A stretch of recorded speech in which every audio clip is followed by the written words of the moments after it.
My name is Michael Keefe. I'm a proud Rotarian and member of the Clean Heights Rotary Club, District 5870, and this is my Rotary story. I remember the first time a district governor spoke at our club. He asked the question, "Are you a member of the Rotary Club or are you a Rotarian?" Now I'll have to admit, the first time I heard that question, I didn't really get it. But then we had a chance to go down to Matamoros, Mexico, where we had partnered with the Matamoros Professional Club and All Ladies Club in Matamoros, Mexico on a water project. Our president, Jose Segarra, and Jim Bondi were going down there to update the club on the status. My purpose was to take photographs and some video to help them brief the club when they got back. And as I'm going across the border, the photographer in me is trying to decide what would be a good compelling photograph, what would really tell the story of this grant.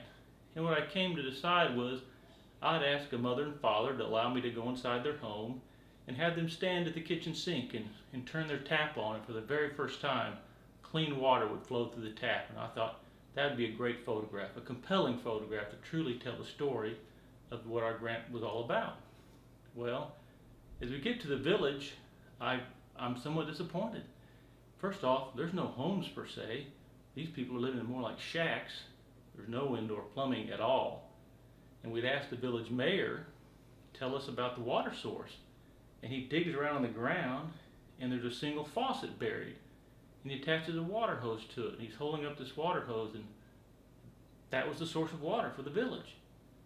And I hate to admit this, but I was somewhat disappointed. I'm thinking, well, this isn't going to make much of a photograph for one thing, but boy, this really doesn't tell a story whatsoever.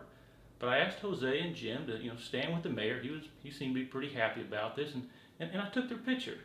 And as soon as I did, other members of the village came up and wanted their picture taken too. So I took a couple more pictures, and pretty soon the villagers from all around were coming in, and I had to back up to get them all in the frame. And then the ladies of the Matamoros Professional Club, they were pulling out their cameras and their cell phones, and everybody was gathering around for this huge group shot of everyone standing by holding a water hose. And they were so happy. The smiles on their face were so genuine. They were so proud. And I hate to admit it, but I was quite humbled. That was the moment I became a Rotarian. We do a lot of good in the world. We take for granted living in America and all the blessings we have. And something as simple as a water hose with clean water made all the difference in the world to that village. Thank you for listening to my story.